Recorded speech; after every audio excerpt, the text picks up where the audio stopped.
Hi students, this is friend. Welcome back to my channel. తెలంగాణలో కొద్ది రోజుల్లో EAP set అయితే జరగబోతోంది. ఆల్రెడీ అగ్రికల్చర్ వాళ్ళకైతే జరిగింది.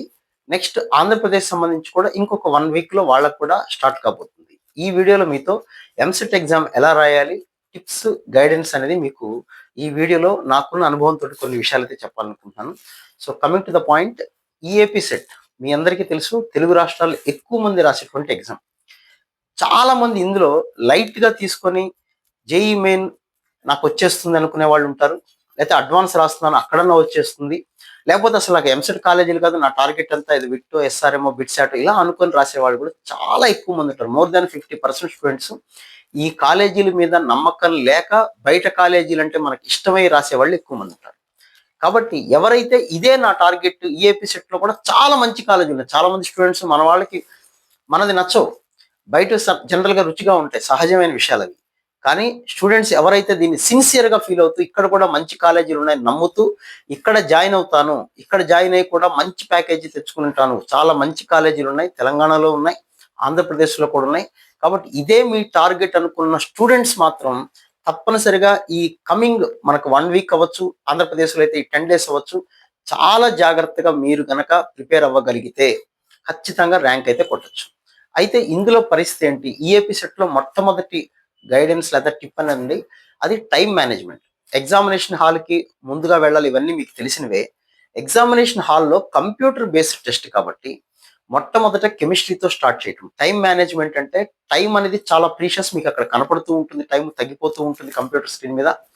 సో ఈసారి తెలంగాణలో కంప్యూటర్ ఎగ్జామ్ అయిపోయిన వెంటనే మీకు స్కోర్ అనేది వస్తుంది.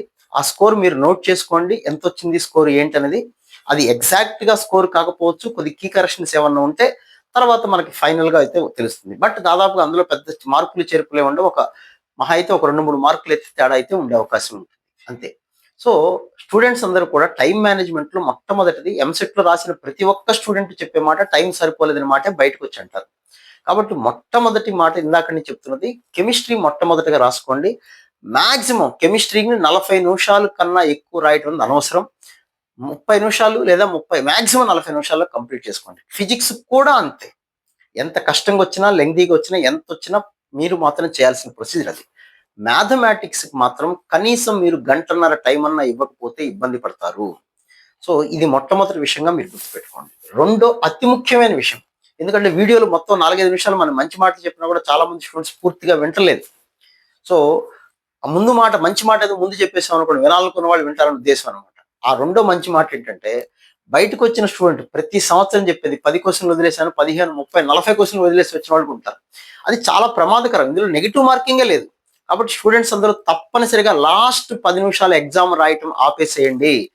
మిగిలిపోయిన క్వశ్చన్స్ ఎన్నైతే ఉన్నాయో వాటన్నిటికీ ఒకే ఆప్షన్ ఏదో ఒకటి మీరు అనుకున్నది పెట్టండి. లాస్ట్ 10 నిమిషాలు ఎగ్జామ్ రాయాల్సిన వాళ్ళు ఎవరు అంటే, ఇంకా నాకు 5 క్వశ్చన్లే ఉన్నాయి, 10 నిమిషాలు టైం ఉందనుకున్న వాళ్ళు రాయండి తప్ప, ఎక్కువ క్వశ్చన్లు మిగిలిపోతున్నాయి, 99% స్టూడెంట్స్ అందరూ కూడా ఎక్కువ మిగిలిపోయిన వాళ్ళే ఉంటారు, వాళ్ళందరూ తప్పనిసరిగా లాస్ట్ 10 నిమిషాలు ఎగ్జామ్ రాయటం అయితే ఆపేయాల్సిందే. ఎన్ని క్వశ్చన్స్ మిగిలిపోయినా మీరు ఏదో ఒక ఆప్షన్ పెట్టేయండి. తర్వాత ముఖ్యమైన పాయింట్, ఇది నెగిటివ్ మార్కింగ్ లేని ఎగ్జామ్ కాబట్టి స్టూడెంట్స్ అందరూ కూడాను ఒక క్వశ్చన్ ని ఒక్కసారే చూడాలి. పదే పదే చెప్పే మాట, మీరు ఎవరెవరో చెప్పే మాటలు ఏదో వింటున్నారు తప్ప, ఒక ఎక్స్పీరియన్స్డ్ ఫ్యాకల్టీ చెప్తున్నారన్న విషయం మీరు మళ్ళీ మళ్ళీ గుర్తుపెట్టుకోండి. మీరు ఒక క్వశ్చన్ ని ఒక్కసారే చూడాలి. ఈజీ క్వశ్చన్స్ చేసేద్దాం, రెండో రౌండ్ లో యావరేజ్ ఉన్న క్వశ్చన్ చేద్దాం, మూడో రౌండ్ లో కష్టంగా ఉన్న క్వశ్చన్ చేద్దాం, ఇవన్నీ ఊరికే చెప్పడానికి బాగుంటాయి. టైము ఎగ్జామినేషన్ హాల్లో ఇవన్నీ అసలు జూజీబీ పనికిరావు. కాబట్టి స్టూడెంట్స్ తప్పనిసరిగా ఒక క్వశ్చన్ ని ఒక్కసారే చూడాలి. ఫస్ట్ క్వశ్చన్ వచ్చిందా చేయటం, రాకపోతే నెక్స్ట్ క్వశ్చన్కి వెళ్ళిపోవటం, ఫస్ట్ క్వశ్చన్కి ఏదో ఒక ఆప్షన్ పెట్టి సెకండ్ క్వశ్చన్కి వెళ్ళాలి. లాస్ట్ లో చూద్దాం అనే మాట పనికి రాదు. నేను చెప్పేవన్నీ ఎక్స్పీరియన్స్ తోటి, చాలా మంది స్టూడెంట్స్ చేసే తప్పుల్ని ఎత్తి చూపుతూ మీకు గుర్తు చేయాలని ఉద్దేశంతో చెప్తున్నా, గుర్తుపెట్టుకోండి. ఫస్ట్ క్వశ్చన్ రాకపోతే ఏదో ఒక ఆప్షన్ పెట్టేసి సెకండ్ క్వశ్చన్కి వెళ్ళండి. అది కూడా రాకపోతే ఏదో ఒక ఆప్షన్ పెట్టేసి థర్డ్ క్వశ్చన్కి వెళ్ళండి తప్ప, దానిలా వదిలేసి నెక్స్ట్ క్వశ్చన్కి వెళ్ళి చివరిలో చూద్దాం అనుకుంటే అయ్యే పని కాదు, గుర్తుపెట్టుకోవాల్సి ఈ మాట. సో టైం మేనేజ్మెంట్ లో కెమిస్ట్రీతో స్టార్ట్ చేయటం, నెక్స్ట్ ఫిజిక్స్, ఈ రెండు కలిపి మాక్సిమం 1 hour 20 minutes, 1 hour 15 లోపల కంప్లీట్ చేసేయాల్సింది తప్పదు, లేదా 1.5 hour మాక్సిమం. మ్యాథమెటిక్స్ చేసేటప్పుడు ఖచ్చితంగా 1.5 hour టైం ఇవ్వాల్సిందే. మ్యాథమెటిక్స్ ని ఫస్ట్ ఎవరు స్టార్ట్ చేయొద్దు, ఇబ్బంది పడతారు, టైం సరిపోదు, 2 గంటలు అయినా కూడా పేపర్ అవ్వదు, అది సహజంగా అలాగే ఉంటుంది. కాబట్టి అప్పుడు 2 గంటల పాటు అదే చేసేసి ఇంకా లాస్ట్ 1 అవర్ ఫిజిక్స్ కెమిస్ట్రీ కలిపి చేస్తే ఇబ్బంది పడతారు. సో స్టూడెంట్స్ ఎప్పుడు కూడా మ్యాథమెటిక్స్ తో స్టార్ట్ చేయొద్దు ఎగ్జామ్. ఒకవేళ మీరు ఎవరైనా స్టార్ట్ చేసినా కూడా 1.5 అవర్, మాక్సిమం 1 hour 45 minutes వరకు మాత్రమే టైం ఇవ్వండి. ఇదైతే సజెషన్ కాదు అసలు. Chemistry, physics and then mathematics only, ఇదే ఆర్డర్ ఆఫ్ ప్రయారిటీని గుర్తుపెట్టుకోండి. ఎంసెట్ లో 10,000 లోపు ర్యాంక్ రావాలంటే గత కొన్ని సంవత్సరాలుగా కరోనా తర్వాత 50% మార్క్స్కే, ఇంకా చెప్పాలంటే 67-70 మార్కులకి వచ్చేస్తుంది. బట్ మనం యావరేజ్ తీసుకున్నా కూడా 80 మార్క్స్ అనేది సేఫ్ స్కోర్. 10,000 లోపు కనుక ర్యాంక్ వచ్చింది అంటే మనకి మంచి కాలేజీలో సీట్ వచ్చేటువంటి, మీరు అనుకున్నటువంటి టాప్ కాలేజీలో కంప్యూటర్ సైన్స్ కాకపోయినా బెటర్ బ్రాంచ్ రావడానికి అయితే అవకాశం అయితే ఉంటుంది. సో మీరు చేయాల్సిన పని, మన టార్గెట్ 100 మార్క్స్ అనుకొని చేయటం అనేది చాలా ముఖ్యమైన విషయం. స్టూడెంట్స్ అందరూ కూడా ఎగ్జామినేషన్ హాల్కి టైంకి వెళ్ళటం, కంప్యూటర్ బేస్డ్ టెస్ట్ కాబట్టి ఖచ్చితంగా కనీసం 3-4 గ్రాండ్ టెస్ట్లన్నా మాక్ టెస్ట్లన్నా రాయండి. టైమే ఇక్కడ ఇంపార్టెంట్. అడ్వాన్స్ లాంటి ఎగ్జామ్కి మాక్ టెస్ట్లు రాయకపోయినా పర్వాలేదు, తక్కువ రాసుకోవచ్చు. బట్ ఎంసెట్ లాంటి ఎగ్జామ్కి అయితే ప్రిపరేషన్ మాక్ టెస్ట్ అనేది కంపల్సరీ.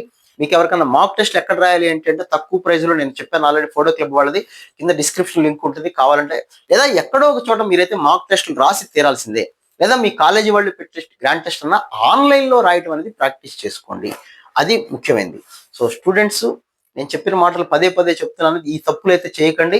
టైం అనేది చాలా ప్రీషియస్. ఎంసెట్ ఎగ్జామ్లో స్టూడెంట్స్ అందరూ కూడా ఒక క్వశ్చన్ని ఒక్కసారే చూడండి, వచ్చినా రాకపోయినా ఏదో ఒక ఆన్సర్ పెట్టుకొని నెక్స్ట్ క్వశ్చన్కి వెళ్ళిపోవాలి తప్ప దాన్ని అలా వదిలేసి లాస్ట్లో చూద్దామనే ఆలోచన అస్సలు కరెక్ట్ కాదు. నేను తక్కువ పాయింట్స్ చెప్పా, మళ్ళీ మళ్ళీ చెప్తున్నా. బయటకు వచ్చేటప్పుడు నేను అన్ని క్వశ్చన్స్ చేశాను, కరెక్టో కాదు గెస్ పెట్టావా, ఫ్లూక్గా ఏదోటి పెట్టావన్న సంగతి తర్వాత, ఏది వదలలేదు అన్నమాట మీ నోట్ నుంచి రావాలి. రెండోది, మిగిలిపోయిన ఏ క్వశ్చన్కైనా ముందుగానే అనుకోండి, ఇంట్లోనే అనుకోండి, లేకపోతే ఎగ్జామ్ హాల్కి వెళ్లే ముందు అనుకోండి. ఏ క్వశ్చన్ రాకపోయినా ఏబిసిడిలో ఒక్కటే ఆప్షన్ పెట్టమనేది నా అనుభవంతో చెప్పే మాట. ఒక్కొక్క దానికి ఒక్కొక్కటి కాకుండా మీకు రాని క్వశ్చన్స్ అన్నిటికీ అన్ని ఏలో, అన్ని బినో, సినో, డినో ఒకటి డిసైడ్ చేసుకోండి. అది పెట్టుకోండి, బెటర్గా ఉంటుందేమో అనేటువంటిది నా ఆలోచన. అది కరెక్ట్ అవుతుందా లేదా అనేది మనం కూడా చెప్పలేం. కాబట్టి రాని క్వశ్చన్స్ అన్నిటికీ ఒకటే ఆప్షన్ పెట్టుకుంటూ వెళ్ళిపోండి. టైం 4 నిమిషాలు చేయగలిగే క్వశ్చన్కైనా, 4 సెకండ్లో అయిపోయే క్వశ్చన్కైనా మనకు ముఖ్యమైనది గుర్తుపెట్టుకోండి, 1 minute కన్నా ఎక్కువ క్వశ్చన్ చేయకూడదు. ఒక క్వశ్చన్కి 1 మార్కే ఉంటుంది, నెగిటివ్ మార్కింగ్ లేదు. ఏ క్వశ్చన్ వదిలేయద్దు. తర్వాత ఎగ్జామినేషన్కి టైంకు చేరుకోవటం, ప్రశాంతంగా ఎగ్జామినేషన్ హాల్లో ఉండటం అనేది చాలా ముఖ్యమైన విషయం. టైం టైం టైం అని హడావుడు పడాల్సిన పనేం లేదు. కరెక్ట్గా నిదానంగా వచ్చిన క్వశ్చన్ చేసుకుంటూ, రాని దానికి ఏదో ఒక ఆప్షన్ పెట్టుకుంటూ ముందుకు వెళ్ళండి. ఇది నేను చెప్పేటువంటి సక్సెస్ మంత్ర అనుకోండి. ఈఏపీ సెట్ ఎగ్జామ్ అనేది మామూలు ఎగ్జామ్ లాగా ఉండదు. టైం అనేది ఇక్కడ హీరో. ఆ టైంని మీరు ఎంత తెలివిగా మేనేజ్ చేయగలిగితే అంత చక్కగా మీకు బెటర్ ర్యాంక్ రావడానికి అయితే అవకాశం అయితే ఉంటుంది. సో ఈ సూచనలన్నీ పాటిస్తారనుకుంటున్నాను. నేను ఇంకేదైనా మిస్ అయ్యి ఉంటే మళ్ళీ మన లైవ్కి వచ్చినప్పుడు అయితే డిస్కస్ చేద్దాం. So wish you all good luck. Mock టెస్ట్లు తప్పనిసరిగా ఈఏపీ సెట్కి అయితే రాసుకోండి. కనీసం 3-4 గ్రాండ్ టెస్టులను రాసుకుంటే ఆర్డర్ అనేది తెలుస్తుంది, ఆ స్పీడ్ అనేది, క్యాలిక్యులేషన్ పార్ట్ అనేది రావడానికి అయితే అవకాశం అయితే ఉంటుంది. So wish you all good luck. మళ్ళీ ఇంకో వీడియోలో మనం మాట్లాడుకుందాం. Right, thank you.